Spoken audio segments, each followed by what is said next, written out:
किसान पॉलिटिक्स की प्रयोगशाला। नमस्कार, हमारी इस खास पेशकश में आपका स्वागत है। आपके साथ मैं हूं स्तेश नैन मोर। लखीमपुर कांड के बाद सियासत चरम पर है। किसानों ने इस दुखद घटना के बाद मोर्चा खोल दिया है, तो वहीं सियासी दल भी अपना दांव चल रहे हैं, क्योंकि 2022 चुनावी साल होने वाला है। ऐसे में हर पार्टी के लिए सत्ता का रास्ता लखीमपुर से होते हुए नजर आ रहा है। उत्तर प्रदेश में विधानसभा चुनाव, पंजाब में विधानसभा चुनाव, मगर उससे पहले हरियाणा और हिमाचल में उपचुनाव होने हैं, जिसमें बीजेपी की राह आसान नहीं रहने वाली।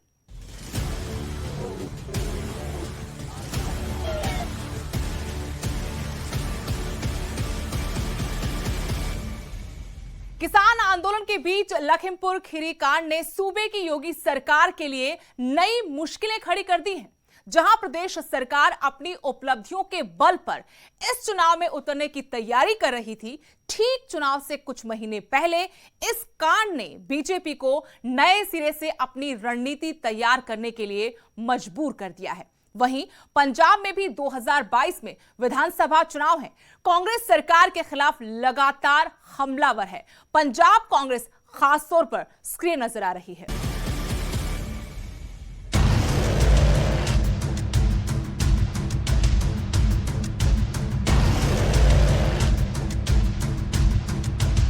लखीमपुर कांड के दौरान हिंसा की जो आग भड़की वो तो बुझ गई, मगर इसकी आंच दूसरे राज्यों तक भी पहुंची, जो अब तक ठंडी नहीं पड़ी।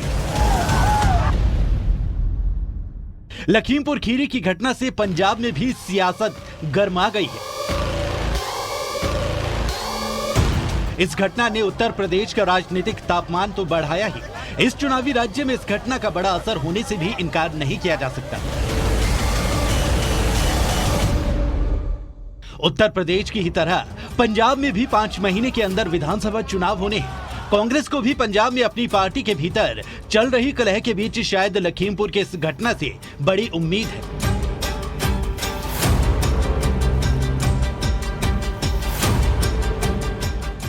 कांग्रेस ने सरकार के खिलाफ मोर्चा खोल दिया है और पंजाब कांग्रेस सबसे ज्यादा सक्रिय नजर आ रही है। कांग्रेस नेता नवजोत सिंह सिद्धू ने कार्यकर्ताओं के काफिले के साथ लखीमपुर के लिए कूच किया।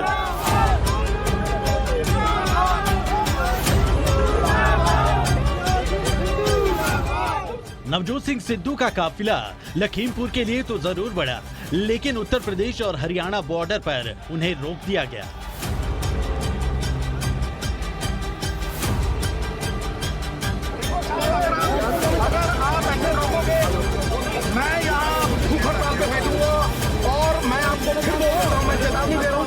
कांग्रेस के कई नेताओं और मंत्रियों को हिरासत में लिया गया।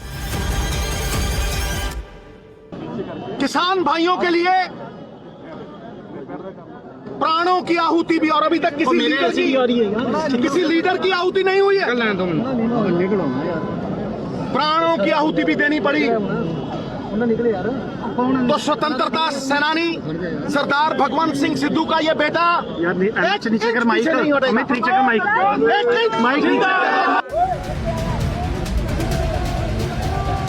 साथ ही सिद्धू ने यह भी ऐलान कर दिया कि अगर कल तक आरोपियों की गिरफ्तारी नहीं हुई, पीड़ितों को इंसाफ नहीं मिला, तो वो भूख हड़ताल पर बैठेंगे।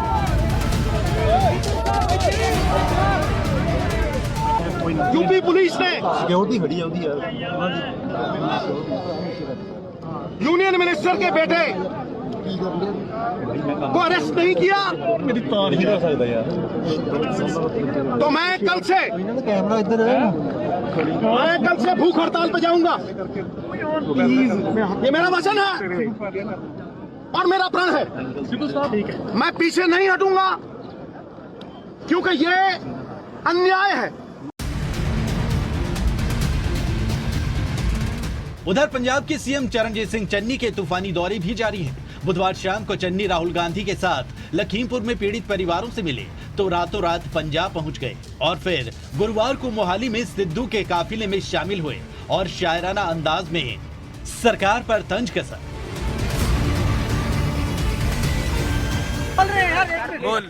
सरफरोशी की तमन्ना अब हमारे दिल में है, देखना है जोर कितना, बाजुए कातिल में है।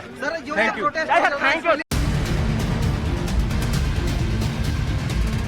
काबिले गौर है कि इससे पहले भी सिद्धू ने यूपी की योगी सरकार के खिलाफ चंडीगढ़ में मोर्चा खोला था, तो पंजाब के डिप्टी सीएम सुखजिंदर सिंह रंधावा 5 विधायकों के साथ पीड़ितों से मिलने के लिए लखीमपुर के लिए निकल पड़े थे।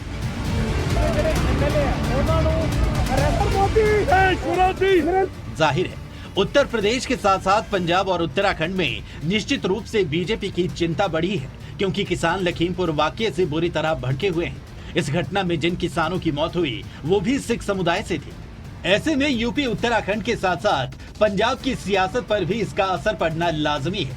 इसलिए कांग्रेस ने शायद इस मामले में पूरी ताकत के साथ मैदान में उतरने का फैसला किया, जिससे उत्तर प्रदेश के साथ ही पंजाब में भी इसका सीधा संदेश जाए कि कांग्रेस किसानों की इस लड़ाई में उनके साथ खड़ी है।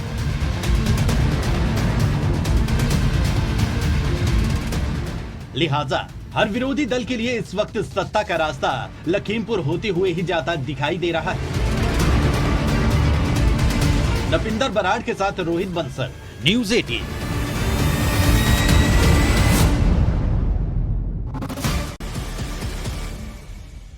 पंजाब ही नहीं, हरियाणा में भी इस हिंसा ने सियासी दलों की मुश्किलें बढ़ा दी हैं। विपक्ष सरकार को घेरने में लगा है, तो बीजेपी की राह भी आसान नहीं रहने वाली। इलाहाबाद के उपचुनाव की जंग में अब किसानों का रोल अहम रहने वाला है।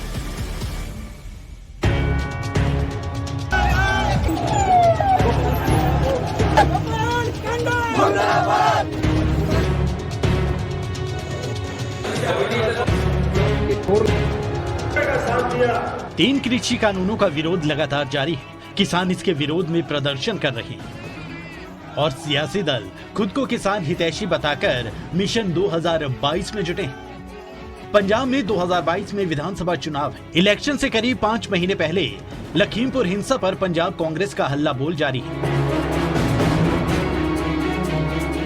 लेकिन उत्तर प्रदेश का पड़ोसी राज्य हरियाणा भी इससे अछूता नहीं है, क्योंकि हरियाणा में भी उपचुनाव है। ऐसे में इस हिंसा के बाद प्रदेश में बीजेपी का सियासी गणित भी बिगड़ सकता है।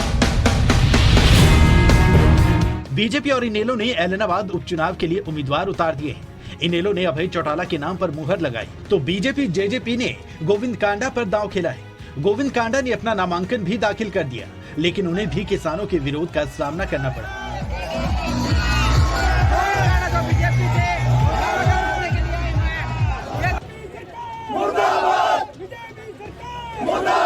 उधर किसान नेता योगेंद्र यादव ने बड़ा दावा किया है कि गठबंधन सरकार को इस बार सबक सिखाया जाएगा। वो किसी को सपोर्ट नहीं करेंगे, मगर बीजेपी और उसके समर्थकों को जीरो पर जरूर लाएंगे।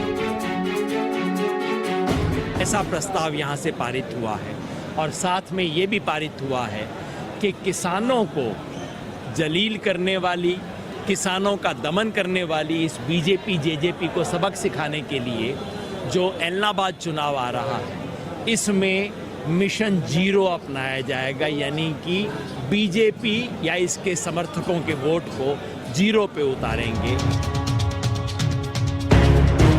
वहीं इलाहाबाद उपचुनाव में अखिल भारतीय स्वामीनाथन संघर्ष समिति के राष्ट्रीय अध्यक्ष विकल्प प्रचार को भी मैदान में उतारा गया है। कहने और करने में बहुत फर्क है। मिशन पंजाब अच्छा लगता है, मिशन उत्तर प्रदेश, मिशन बंगाल के लिए भी हमने संयुक्त किसान मोर्चा पे सवाल उठाए कि ममता दीदी जीत गई, हम लोग भी गए थे वहां समर्थन करने, लेकिन क्या उन्होंने सरकार बनने के बाद 6 महीने किसान आंदोलन के लिए कुछ पॉजिटिव किया?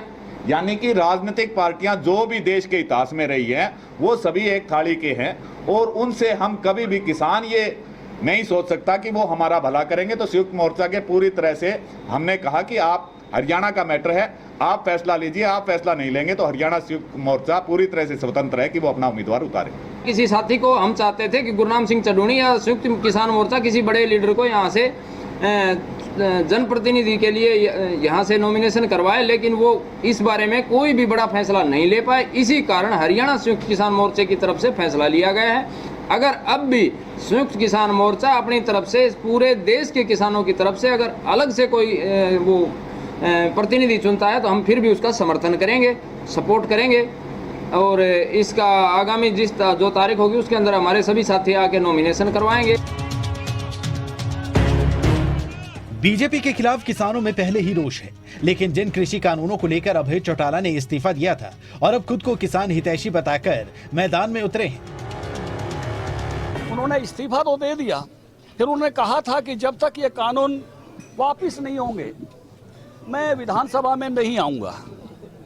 अभी वो कानून उस तरह से वापस भी नहीं हुए, तो इसलिए उनका तो तर्क भी नहीं बनता है कि वो चुनाव लड़ने के लिए मैदान में आए। उन्होंने तब तक की प्रतीक्षा करनी चाहिए जिस बात की वो ये कहकर वो मैदान में आए थे जनता के बीच में। ऐसे में क्या उनकी उम्मीदें पूरी होंगी, क्योंकि किसानों ने अपना फैसला सुना दिया है। ऐसे में तमाम सियासी दलों के लिए ऐलनाबाद उपचुनाव की राह शायद इतनी भी आसान नहीं होगी, क्योंकि किसानों ने अपना इरादा साफ कर दिया है।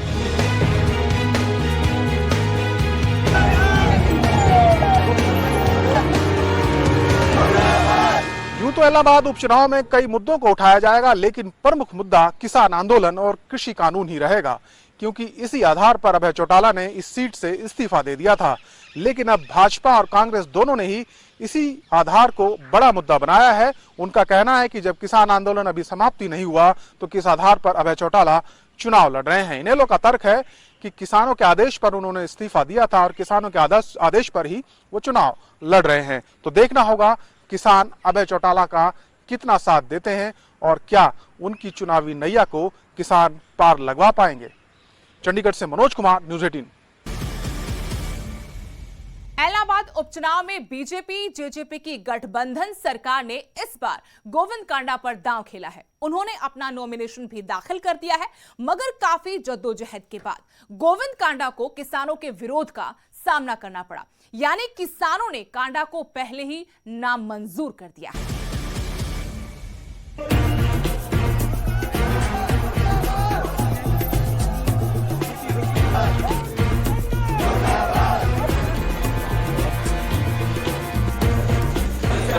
ऐलनाबाद की जंग दिलचस्प होने वाली है, क्योंकि इस उपचुनाव में सियासी दलों की राह आसान नहीं होने वाली और विरोध की इन तस्वीरों से साफ जाहिर है कि किसानों का गुस्सा अभी शांत नहीं हुआ है। बीजेपी सरकार मुर्दाबाद, बीजेपी सरकार मुर्दाबाद, गोविंद कांडा मुर्दाबाद, गोविंद कांडा मुर्दाबाद। दरअसल गठबंधन के उम्मीदवार यानी बीजेपी जेजेपी के प्रत्याशी गोविंद कांडा को उस वक्त किसानों के विरोध का सामना करना पड़ा जब वो नामांकन दाखिल करने जा रहे थे।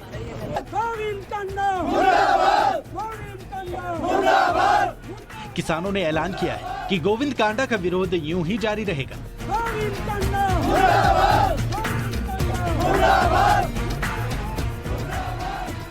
जो हमारा किसान मोर्चा है उसका भी आह्वान है कि इलेक्शन में इनको किसी भी गांव में घुसने नहीं देना है। तो आज हमारी सभी किसान जथेबंदियों ने मिलकर उसका विरोध किया और कल हमारे किसान मोर्चे की मीटिंग भी है, उसमें भी कड़ा निर्णय लिया जाएगा उपचुनाव के लिए। सभी जगह किसी भी गांव में जाएगा तो उसको घुसने नहीं देंगे और बीजेपी जेजेपी और इसका जो समर्थक उम्मीदवार है गोविंद कांडा, उसको कहीं से भी वोट नहीं लगेगा। किसानों के विरोध को देखते हुए पुलिस की ओर से सुरक्षा के पुख्ता इंतजाम किए गए, बैरिकेडिंग की।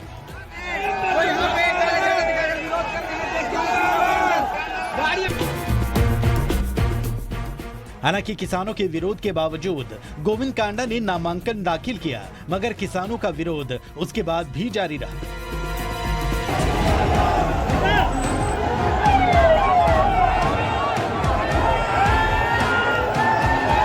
नामांकन पत्र दाखिल करने के बाद बीजेपी के नेता अब वापस लौट रहे हैं और आपको तस्वीरों में हम दिखाएं कि किसान इनका विरोध कर रहे हैं। तमाम किसान हैं, उनकी तरफ से विरोध किया जा रहा है। एक तरफ बीजेपी नेताओं का काफिला यहां से जा रहा है नामांकन पत्र दाखिल करने के बाद, उसकी दूसरी तरफ वहां पर तमाम किसान हैं और उनकी तरफ से विरोध जताया जा रहा है। जब से उधर किसानों के विरोध प्रदर्शन पर बीजेपी का कहना है कि ये राजनीतिक षड्यंत्र है। अगर किसानों को अपनी बात रखनी है तो वो चुनाव मैदान में उतरे।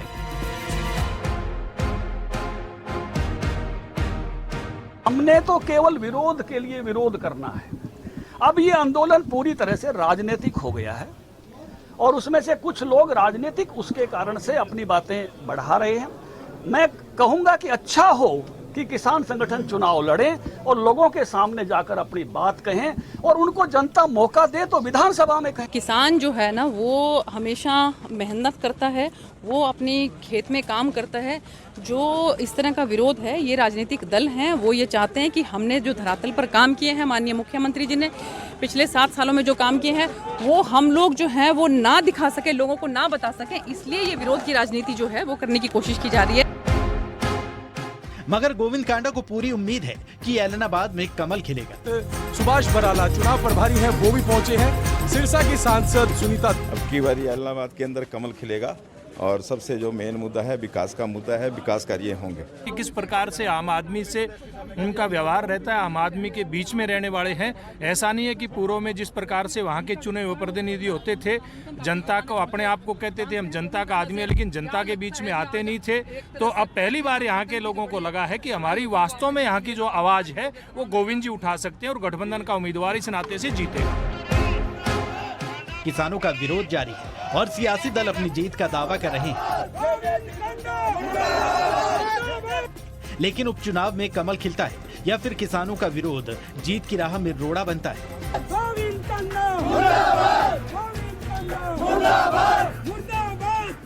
नकुल जसूजा, न्यूज़ 18।